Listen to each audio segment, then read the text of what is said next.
O ministro do Supremo Tribunal Federal, Alexandre de Moraes, suspendeu por 90 dias as visitas de Flávio Bolsonaro ao pai, o ex-presidente Jair Bolsonaro. A medida veio sob novas críticas dos aliados de Bolsonaro. Reportagem de Danilo Moliterno. A decisão de Moraes foi motivada por um vídeo de Flávio Bolsonaro nas redes sociais. O pré-candidato à presidência leu um texto assinado por Jair Bolsonaro, intitulado Carta aos Brasileiros. O momento é de arregaçar as mangas.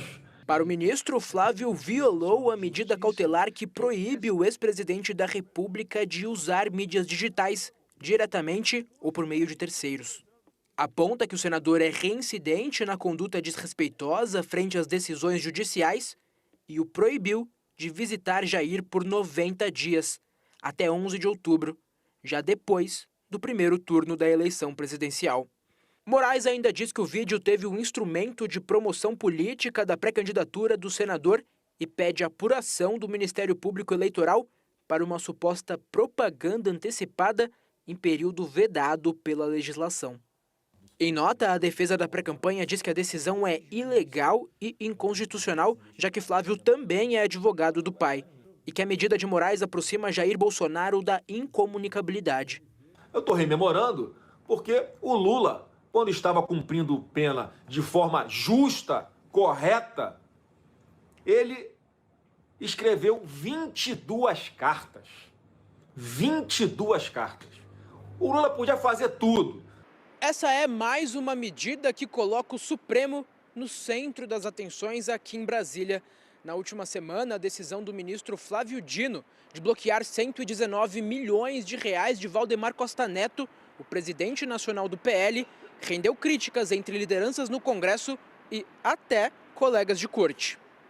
No fim de semana, Flávio Dino também mandou bloquear 6 milhões de reais do ex-deputado Eduardo Cunha, do Republicanos, por indicação de emendas mesmo sem mandato.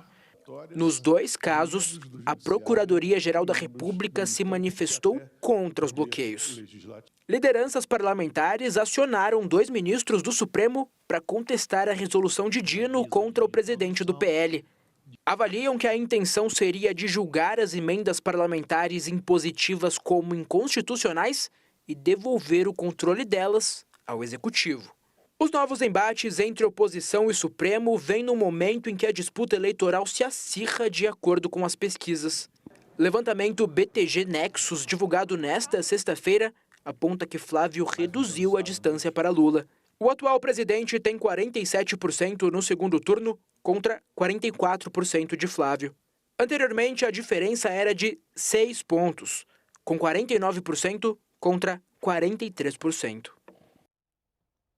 Aliados de Flávio Bolsonaro também criticaram o Supremo Tribunal Federal, fazendo comparações entre os direitos de Lula e do ex-presidente Bolsonaro na prisão.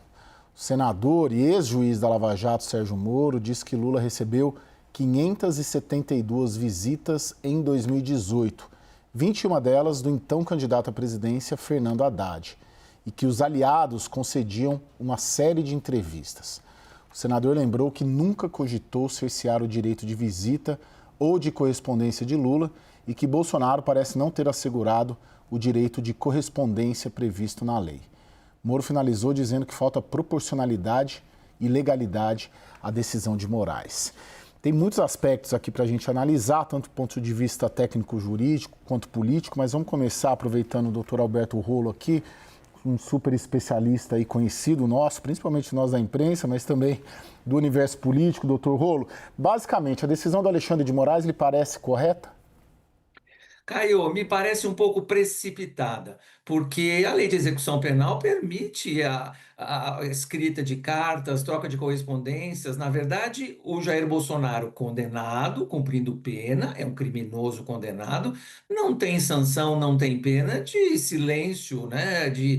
Ele não está submetido a nenhum regime de silêncio perpétuo ou junto com a pena, nada disso. Ele pode falar. Nesse caso, ele falou com o filho ou escreveu uma carta e essa carta foi lida. Então, me pareceu, em relação ao direito de visita, que também está previsto em lei, ele mesmo reconhece isso na decisão, me parece alguma coisa precipitada nesse momento. Se alguém cometeu crime porque descumpriu as medidas cautelares lá no regime de prisão domiciliar por causa da saúde do pai, foi o senador Flávio. E aí ele tem que ser processado, né, investigado, denunciado, processado e depois julgado. Se vai ser absolvido ou não, a gente sabe disso lá na frente. Então, se alguém cometeu crime, foi o Flávio, não foi o Jair. E o Flávio, enquanto filho, continua tendo direito de visita. Não me parece, e aí respondo objetivamente a sua pergunta, essa suspensão do direito de visita por 90 dias me parece algo fora do contexto nesse momento, algo exagerado. O Cristiano, a sua leitura, você vê o Supremo, ou pelo menos parte dele, com receio da oposição ganhar? Então começam ali, pelo menos de uma semana para cá, as decisões do Flávio Dino, as decisões de hoje do Alexandre de Moraes, quase que um receio ali de um avanço da oposição, que as pesquisas hoje já mostram uma diminuição da diferença do Lula para o Flávio no segundo turno. Olha, Caio, em primeiro lugar, o que a gente vê com essa decisão já é alguma coisa que é apontada por nós já há algum tempo, que é a judicialização da campanha, né? Foi um deputado federal do PT, Lindbergh, que entrou com essa reclamação, pedindo inclusive a revogação da prisão domiciliar do ex-presidente Jair Bolsonaro. Então, o que a gente vai ver é uma judicialização muito grande por parte da campanha. E vale lembrar que, recentemente, o próprio decano do Supremo Tribunal Federal, o ministro Gilmar Mendes, também acabou defendendo que, por exemplo, o inquérito das fake news ele continuasse aberto, segundo ele, recomendando pelo menos até depois das eleições. Então, o Supremo Tribunal Federal também está com receio, tem preocupação sobre ataques que eventualmente possa vir a sofrer durante a campanha. Vale até lembrar que um dos motes, inclusive, da oposição, e o Flávio Bolsonaro ressaltou isso nessa live, é de que a oposição precisa eleger uma boa quantidade de senadores para possibilitar que um processo de impeachment contra ministro do Supremo Tribunal Federal avance no Senado. Caso contrário, isso não acontecerá. Então, eu vejo sim que o Supremo Tribunal Federal tem uma certa preocupação com relação a esse resultado da eleição e vai ser bastante rigoroso nos procedimentos daqui até a eleição. Daniel, o Flávio não poder visitar o pai, né? Nos próximos 90 dias, gera um prejuízo na sua percepção do ponto de vista de estratégia eleitoral para a campanha, a principal campanha da oposição? Gera para articulação, Caio. Os aliados de Flávio Bolsonaro já vinham se queixando muito ali da falta de acesso. Só para explicar, a Papudinha, onde Bolsonaro estava antes de voltar para casa, numa prisão domiciliar, pode ser tremendamente mais desconfortável, mas ele era, na Papudinha, autorizado a manter conversas com vários aliados políticos que quisessem visitá-lo. Isso não é mais possível na prisão domiciliar. Ele pode constituir um advogado e nomeou alguns bacharéis em direito que têm a carteirinha da OAB para representá-lo no Supremo e, portanto, terem acesso a meia hora por dia, não mais, e tinha acesso aos filhos. E, obviamente, a quem está ali o tempo todo? Dona Michele. E isso transformou a Michele numa protagonista das conversas. Rogério Marinho não pode visitá-lo, Tarcísio de Freitas não pode visitá-lo, Valdemar Costa Neto não pode visitá-lo. Nesse contexto, o pouco acesso que já tinha Flávio deixará de existir, num contexto em que outros aliados importantes e que estão pensando a campanha de uma forma mais ampla também não têm acesso a Jair Bolsonaro. Eles podem enviar um recado e receber uma mensagem de volta a partir dessas conversas de meia hora com advogados, mas é tudo muito truncado. E aí é engraçado a atitude ali de Alexandre de Moraes, porque ela chega em um momento em que, conforme a gente viu na pesquisa Nexus de hoje, há um pequeno crescimento discreto, mas crescimento da terceira via, ou seja, os outros candidatos de direita somados, e uma avaliação, uma queda na avaliação positiva do governo Lula, apesar da dinheirama toda que tem sido gasta. Ou seja, para quem está pensando ali em jogar um último fôlego, uma última esperança para a terceira via, para uma candidatura que não seja Lula e que não seja Flávio, excelente a pesquisa de hoje. Não excelente, mas boa.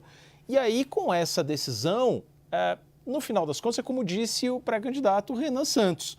Parece que Alexandre de Moraes agiu como um cabo eleitoral de Flávio Bolsonaro, catalisando seu discurso, catalisando ali essa tensão institucional e transformando Flávio Bolsonaro numa vítima de novo. Da decisão cai exatamente até antes do primeiro turno, né? Quase como uma sentença de não gestão da campanha, né? Caio, posso fazer uma pergunta para o doutor Alberto? Doutor Rolo, que bom tê-lo aqui conosco. Na sua primeira resposta, o senhor fez lá a comparação da diferença da ação de Jair Bolsonaro, pai, como preso, condenado, e Flávio Bolsonaro como pré-candidato. Hoje me lembraram que Jair Bolsonaro, por exemplo, perdeu seus direitos políticos, portanto não poderia fazer campanha. Esse é um ponto. O segundo ponto que eu queria lhe ouvir é o teor da carta. A carta ter sido dirigida ao povo e ter pedido voto. E daí o Flávio Bolsonaro vai dar publicidade a essa carta. Qual é o fundamento de possíveis ilícitos eleitorais, enfim, ou crimes eleitorais, ou irregularidades eleitorais que Flávio Bolsonaro teria cometido nessa sequência de fatos? Thaís, bem lembrado, o Jair Bolsonaro, enquanto condenado, perde os seus direitos políticos no tempo da pena, é o que está escrito na Constituição.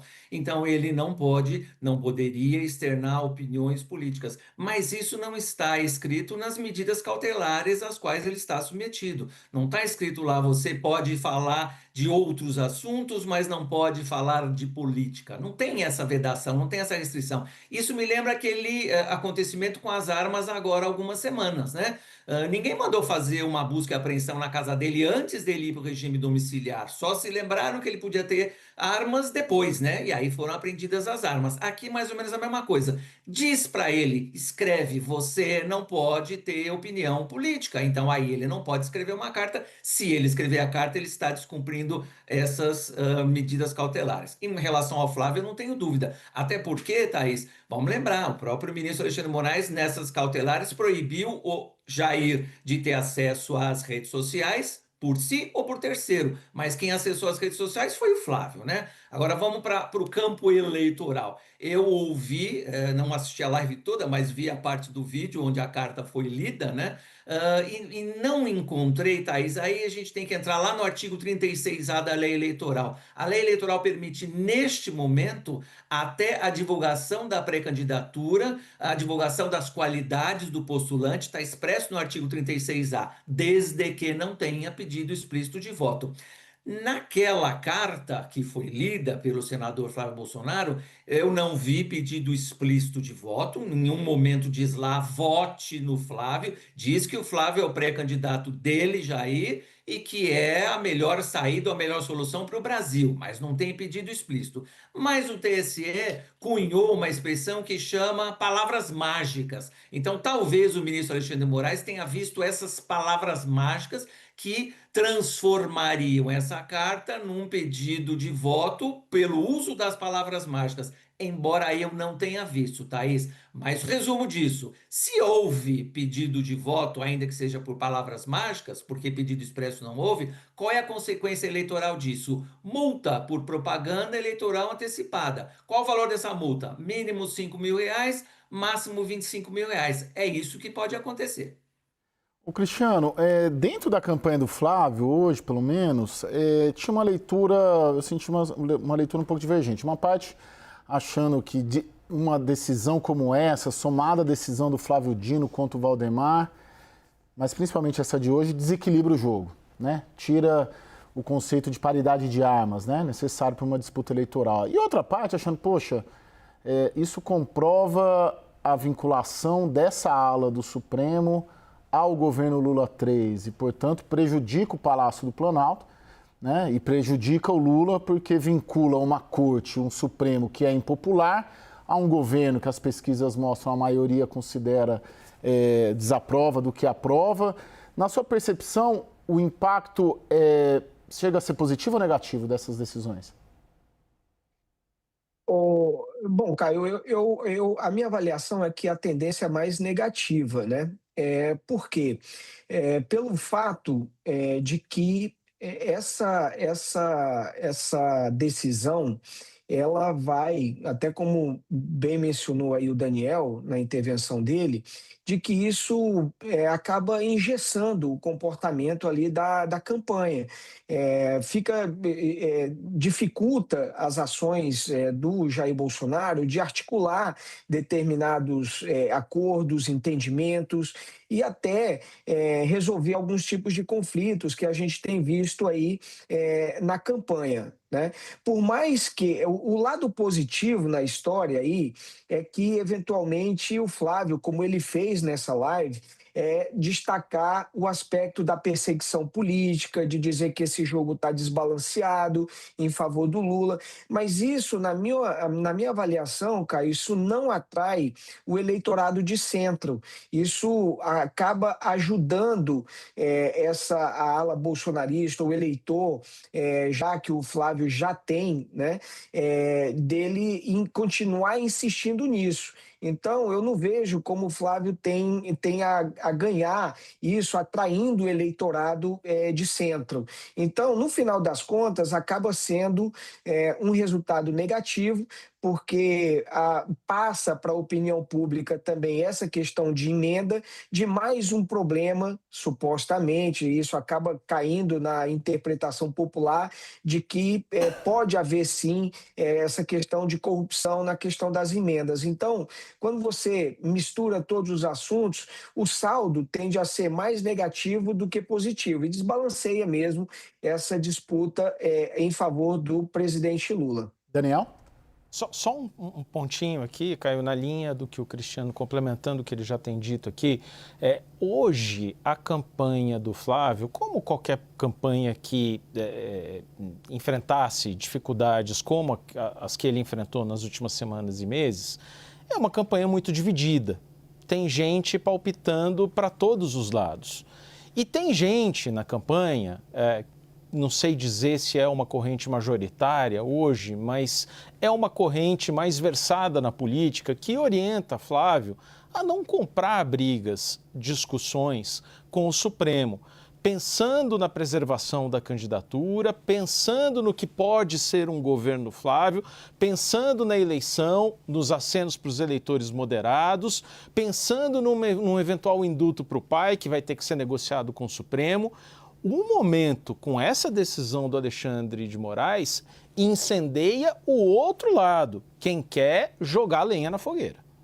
Doutor Rolo, para finalizar, é possível comparar essa decisão de hoje com a gestão, vamos dizer assim, do preso Lula, quando era o Lula que estava preso, ou são coisas, ou é uma comparação equivocada, né? Estamos comparando laranja com abacaxi. Qual que é a sua percepção? Eu acho que as situações são bem semelhantes. O momento é um pouco diferente, porque a última carta do Lula indicando então um candidato, né, para ser seu sucessor lá em 2018 aconteceu em setembro, se eu não me engano. Então já era a época da campanha eleitoral. E essa carta também foi divulgada. E também não me consta, Caio, que o Lula tenha sido impedido de escrever ou receber qualquer tipo de carta, qualquer tipo de comunicação. Teve problema, inclusive, com dar entrevistas, né? O então ministro Lewandowski chegou a proibir, permitir. Então, houve aí essa briga naquele momento também. Então, eu acho que as situações fáticas são bastante semelhantes, embora o momento seja diferente. Não me convence, eu ouvi um raciocínio hoje, Caio, não me convence o fato de que o Lula não era preso definitivo. A decisão ainda não tinha transitado em julgado e nem transitou em julgado no caso do Lula. Diferente do Bolsonaro, que está cumprindo pena transitado em julgado. Não, em relação a escrever carta ou não escrever carta, eu acho que isso não faz nenhuma diferença. Então, eu acho que as situações são bem parecidas, o que significa que as soluções jurídicas também deveriam ser parecidas para não ter tratamento diferente, né?